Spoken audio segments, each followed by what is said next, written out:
Well, I want to talk about longevity today in a little bit different direction. I want to talk about one of my favorite obituaries. This guy by the name of George Francis died at 112. He was 112 years old. He was the oldest living American man at the time in December of 2008. And he's a black fella, illiterate, living in the swamps of Louisiana. And he made his living by catching crawdads and catfish and selling them to the Cajun restaurants in Louisiana, and lived out in a cabin, out like I say, out in the swamps, a very primitive life. And he was using his grandma's herbs in her herb garden after she passed and so forth. And he dies at 112. He lived through 19 U.S. presidents whose average lifespan was 75. These 19 U.S. presidents were cared for by top-notch doctors whose average lifespan was 56, half George's age. When he died at 112, the newspaper reporters asked his daughter, and there was a picture in the newspaper of her reading the newspaper to him because he's illiterate, and she was asked by the reporters, what did your daddy do to live to be 112? And she said, he broke all the rules of healthy eating.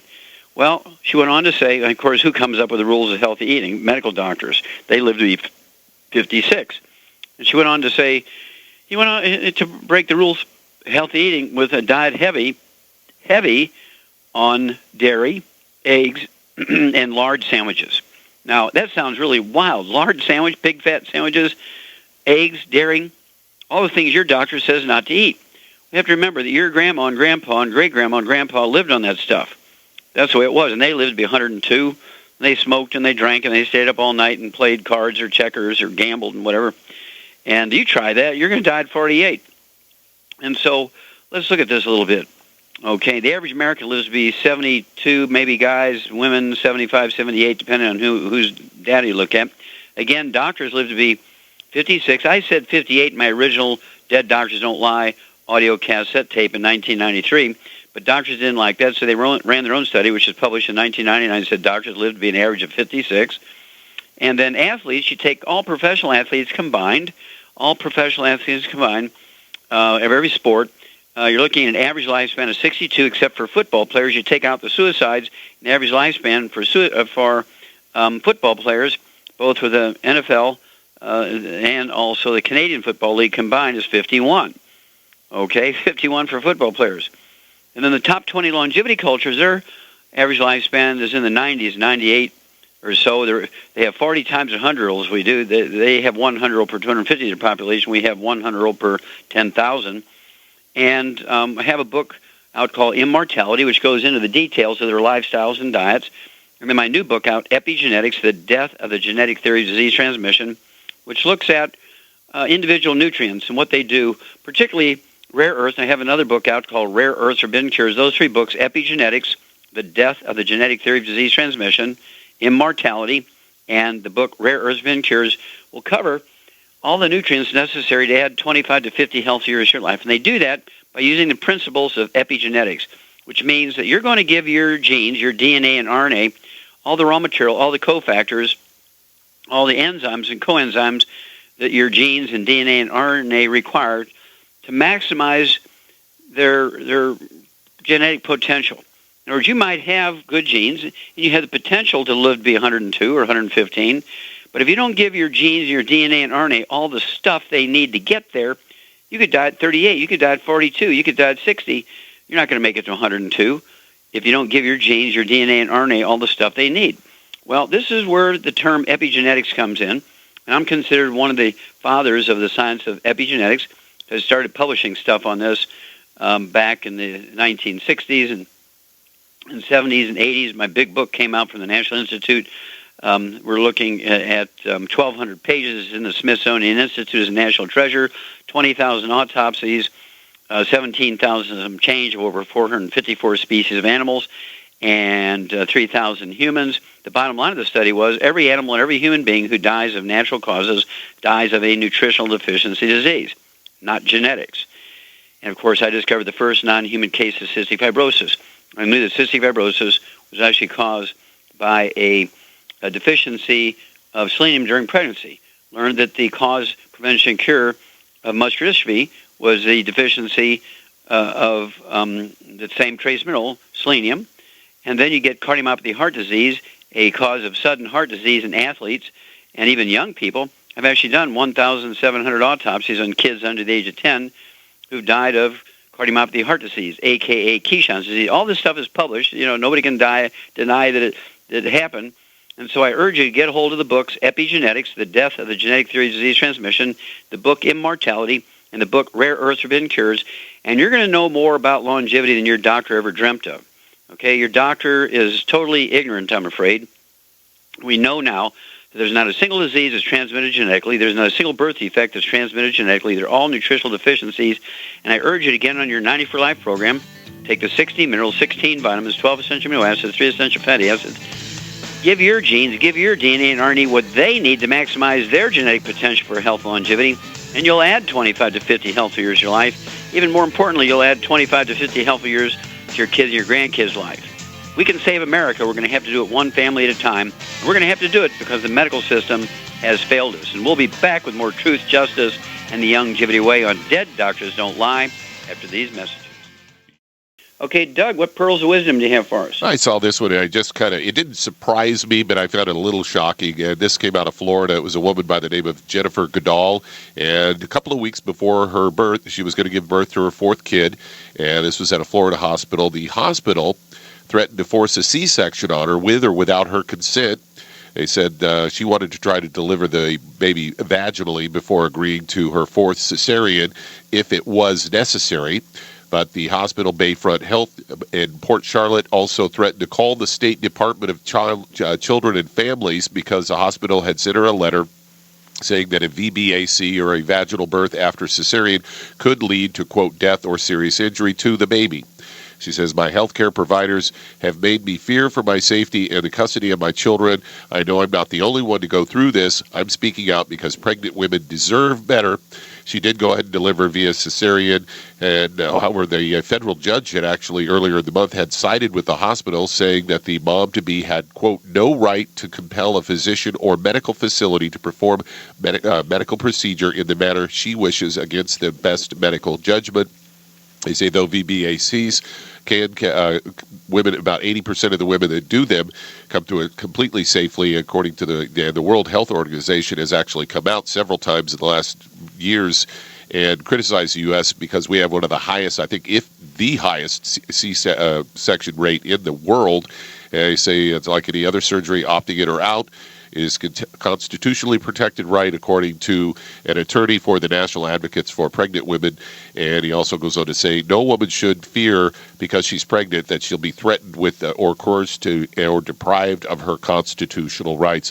And the thought I had was that, this comes out of Florida. Well, there was another woman in Florida 2 or 3 years ago who didn't fare quite so well. She went in to have a baby, and recall they thought she had flesh-eating disease and cut her arms and legs off. So, yeah, well, that's one of Char's favorite stories, where that 28-year-old woman went in to have her first child, and the doctor who had monitored her pregnancy for 8 months came in, cut her arms and legs off, and then delivered the baby. And I would bet you that he was under the influence of drugs or alcohol.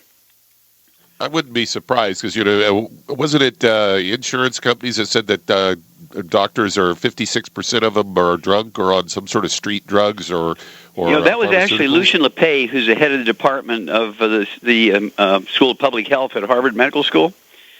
And he came out with that like in the 1980s, and then they repeated it in April of this year, 2014. It was the same. 52% of medical doctors are intoxicated on alcohol, street drugs, or prescription drugs.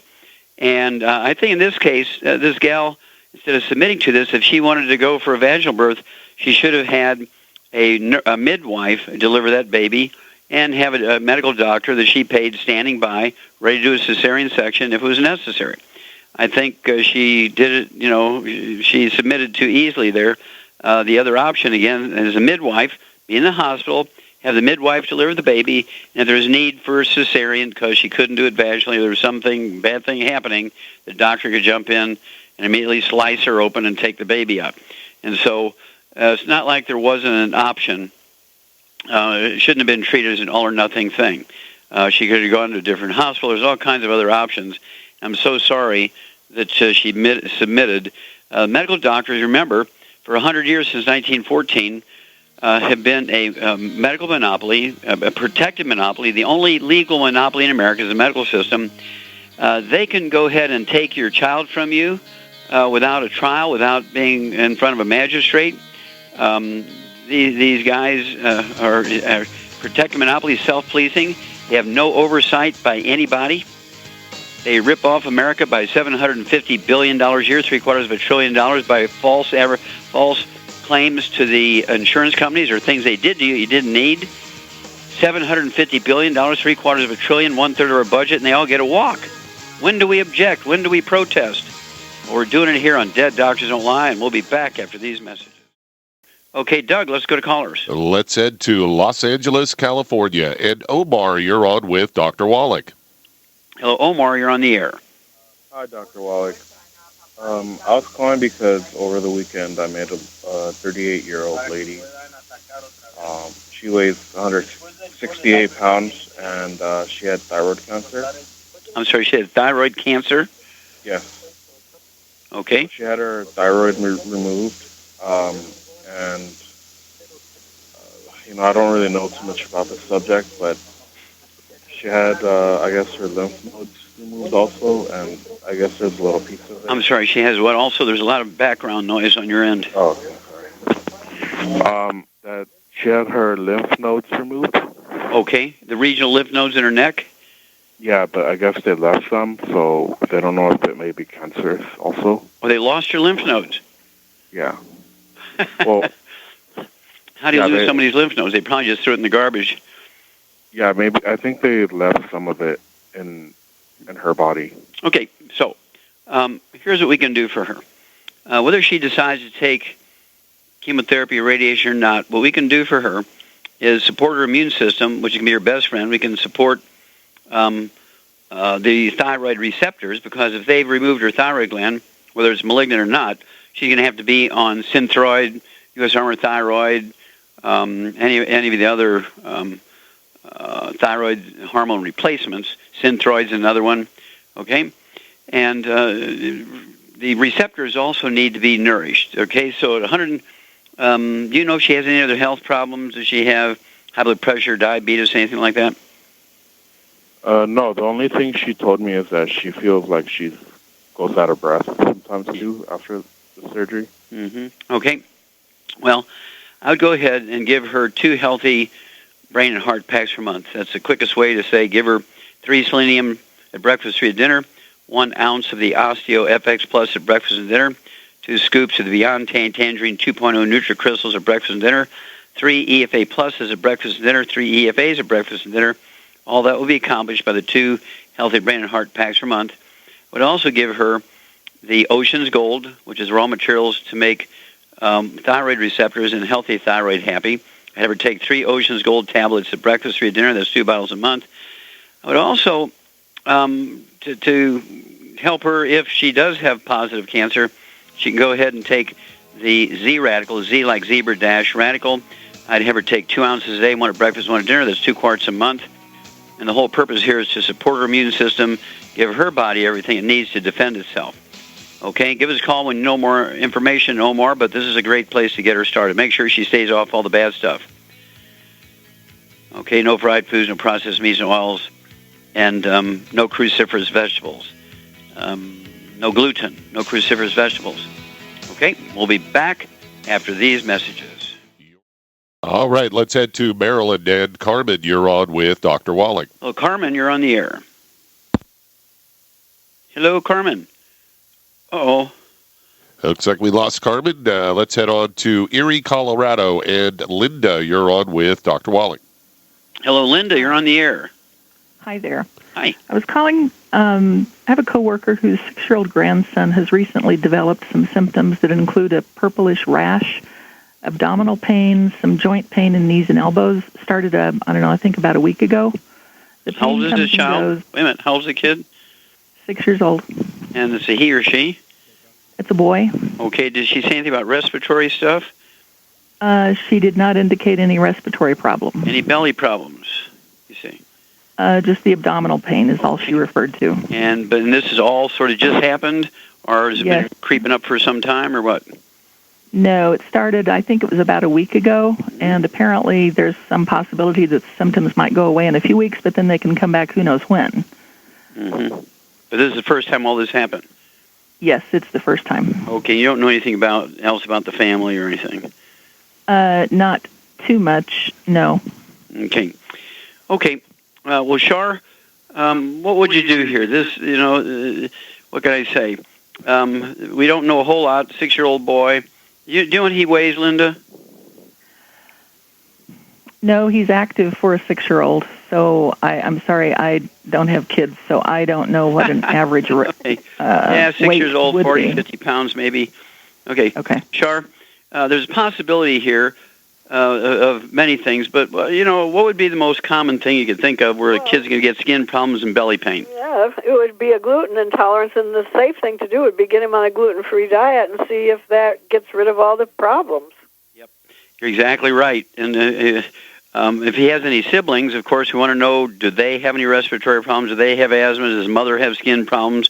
Does she have abdominal problems? Does she have her appendix out? Does she have a brother with his appendix out? We need to know all that stuff to zero in on the high probability that this is a gluten intolerance.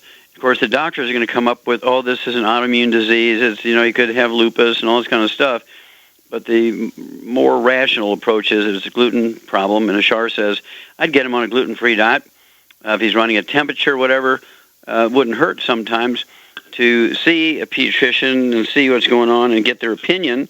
You don't necessarily have to do what they say, but a lot of times if they have abdominal pain, they'll take their appendix out, and it's really just a gluten intolerance. So they'll take their gallbladders out. Even I've had them come to me where the doctor took the 6-year-old kid's gallbladder out because he had abdominal pain on the right side. And say 40, 50 pounds.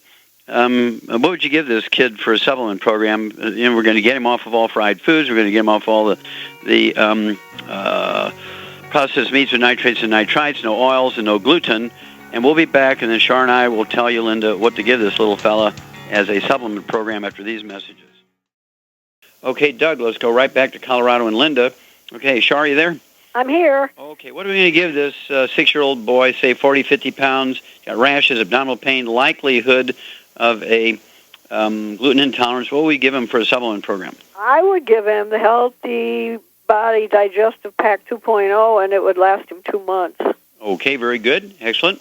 Well, he would have a half a dose every day of the Healthy Digestive Pack, and going to cut that half a dose in half, so he's really going to get a quarter of a dose at breakfast and a quarter of a dose at dinner time. If he doesn't like swallowing the capsules, you can open them up and put them in a little bit of applesauce. But it's going to be imperative that everybody in the household is gluten-free, absolutely drop dead. The dog, the cat, the bird, the fish, mom, brothers and sisters, grandma, mother-in-law, anybody in the household, dad, everybody's got to be gluten-free, because I guarantee you there's more than him in the house gluten intolerant if it's not just him.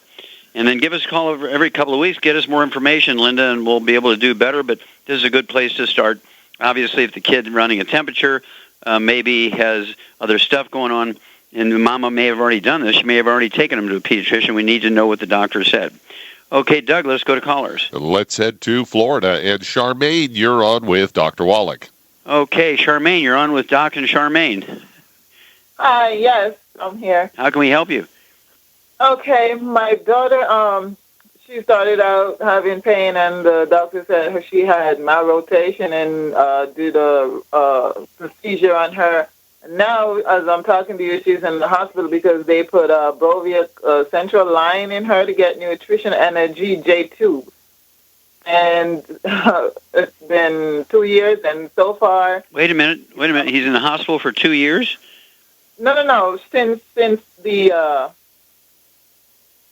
problem started. Okay, but is he in the hospital now? Yeah, she's there now because the Brovia line that they had in her, it got infected with skin bacteria, and she was getting fever. Mm-hmm. Okay, so I'm still a little bit confused. Let's go back to the beginning. Why did they put her on feeding tubes and so forth? What was her original problem? Malrotation of intestine from what... Okay, so she had a torsion. She had a torsion in the intestines, okay, which can certainly be life-threatening. It can cause vascular shock and gangrene, all kind of stuff. So that is potentially life-threatening, okay. And did they do surgery? Yes, they went in and said they unrotated it and checked the rest. And she was okay in terms of not crying, screaming for pain, and then... Okay, well, let's stop. Okay, I get enough here. Let me ask you a couple more questions. Do you have a history of asthma as a kid? Me, not that I recall. I had rheumatic fever when I was like 13. Okay. Tell me about your brother. Did he have asthma as a kid?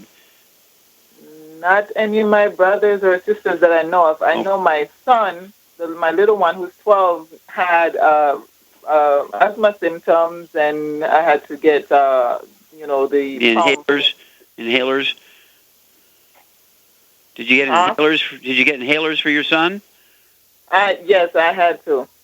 Okay, now, excuse me. Do you have any problems with your belly? Do you have any bowel problems like constipation or diarrhea? No. Me? Yeah, you. No. Do you have any history of skin problems, any eczema, dermatitis, or psoriasis? No. Okay. Do you have any nieces or nephews that have any of those problems? My son has eczema, had skin allergies and stuff like that. Okay, that's enough. We get it. Okay, Shar, this is another Shar thing. Yeah, they have a gluten intolerance, definitely. Yep. Definitely have a gluten intolerance, which gives members of the family different. It's kind of interesting how gluten shows up.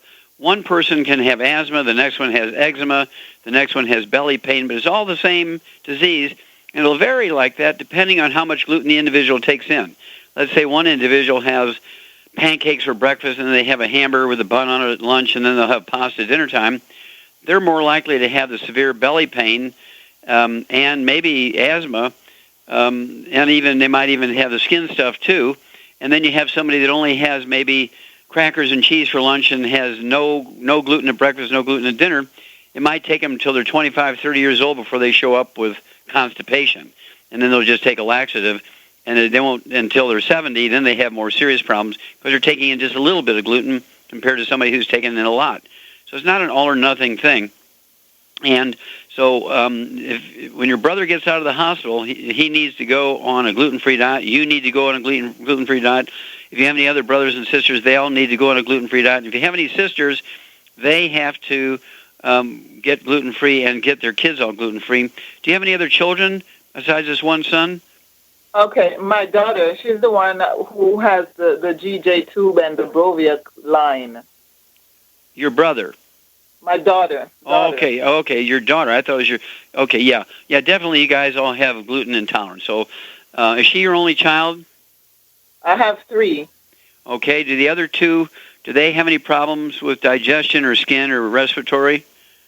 No, I remember my son who's 21 now, he used to be with like nose bleeding out in the hot sun, like when he's playing or stuff like that. Yeah, get them all gluten-free. And then everybody needs to get on the 90 essential nutrients appropriate for body weight. And when your brother comes home, give us a call back, and we can talk with him, and we'll be able to get him on a program. But in the meantime, he needs to watch it in the hospital. Tell him not to eat their cream of wheat, not to eat their bread and pasta and stuff like that. He can eat the fruit. He can eat eggs and that sort of stuff, meat, but stay away from all the bad stuff. He can start doing the diet thing. They're not going to let him take any supplements in the hospital. Give us a call when he gets out of the hospital. Let us talk to him. But he can start the gluten-free diet right now. Okay, Doug, let's go to callers. Let's head to Tennessee. And Joe, you're on with Dr. Wallach. Joe, you're on the air. Hello there. Yes, sir. How can we help you? Doc, I talked to you in Murfreesboro week before last, Murfreesboro, Tennessee, and told you I had arthritis and arthritic bone spurs. Well, also, since I talked to you, I had an MRI scheduled, and they said I've got severe stenosis. Is there anything else I need to do besides what you told me to do that day? Okay, well, how much do you weigh? Weigh 190. Okay, 190 pounds.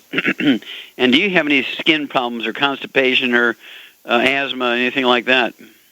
No, sir. I've always had healthy skin, and I've never had asthma. Okay, good. All right. Okay, so Shar, what would you do for this guy, 190 pounds, He's got spinal stenosis and bone spurs. He needs 2 healthy bone and joint packs.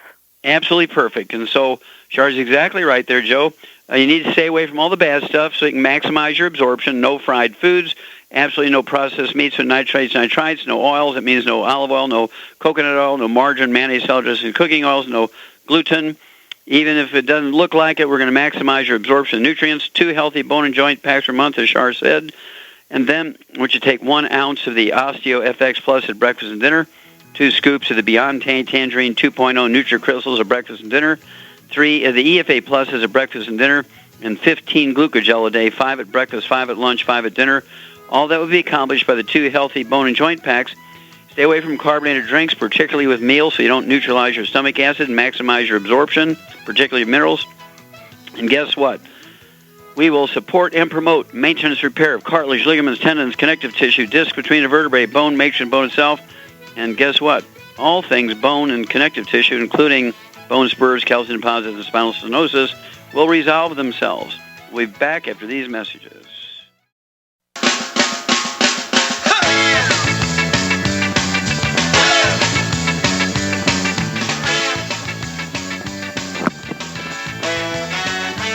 Dr. Online, the ZBS Radio Network. Dr. Joel Wallach here for Longevity and the 90 for Life Crusade.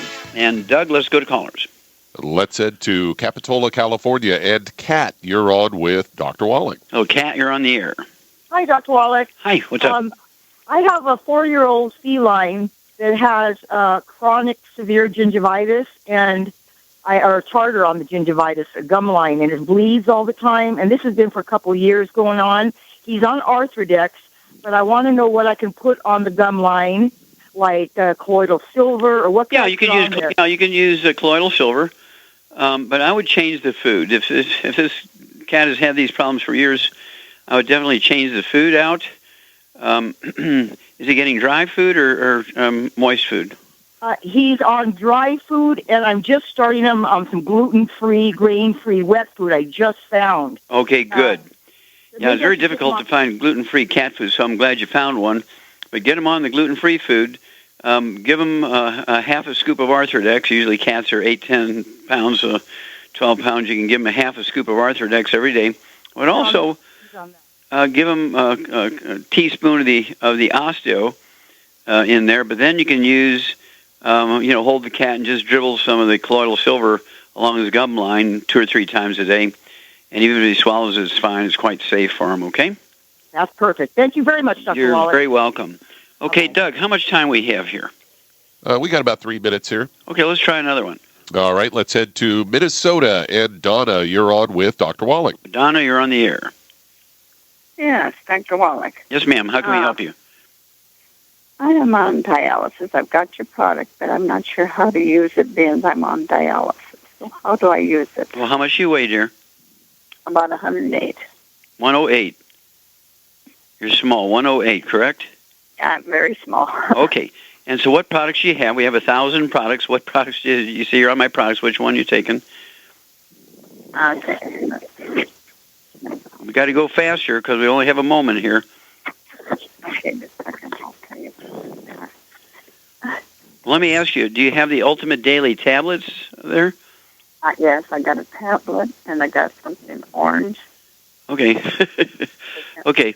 You have a canister, the orange top, and you have a bottle of this clear capsules, soft gel capsules called EFA Pluses, and you have one that's got a blue top. Yeah, EFA Plus. Yeah. How's that? Do you have any Ultimate Daily tablets, big orange, yellow tablets, hard tablets? No, they gave me the Beyond Osteo. Okay. Let me say something to you here, Donna, because we're going to go fast because they're going to shut us off here in just a second. And so if you have, one kit that came to you, the basic Healthy Start Pack, that one Healthy Start Pack would be a good place for you to start, okay? Do you have diabetes also? No. Okay, so you just have kidney failure. How long have you been on dialysis? About 2.5 years. Okay, so in addition, do you have a high blood pressure? Some, but it's not real high. Okay, but you're taking medication? Yeah, I take one a day. So what don't you do is go ahead and take a half a dose of your Healthy Start pack at breakfast, each of the 3 things in there. Take the second half a dose in the afternoon with dinner. So that one Healthy Start pack will last you a month. But also, if you don't have it, you need to get the Ultimate Daily Tablets. And Char, what are the Ultimate Daily Tablets for? What are they going to do for her? I call them the Roto-Rooter vitamins because they clean out all the plaque and junk in your arteries. Yeah, they support and promote healthy blood flow through obstructed arteries. They support healthy blood pressure. You should be able to wean off your medication, from blood pressure medication. And it's not unusual. It's actually quite common for people who are on dialysis, when they add the Ultimate Daily Tablets to the basic program, they're going to get more blood flow, as Char says, through the arteries. And, of course, the reason why you have dialysis is because 99% of the time your arteries are clogged and you can't get the dirty blood into the filtering units. The goal here is to get the dirty blood into the filtering units, and so your kidney function comes back up. Ultimate Daily Tablets, 3 twice a day, 1 bottle a month. Call us every 2 weeks. Let us know what your blood pressure is when you've weaned off. Let us know what the dialysis lab says when you go there. Well, thank you so much, Char. Super job. Thank you, Doug and RJ. Superlative job as usual. God bless each and every one of you. God bless our troops. God bless our Navy SEALs. And God bless America.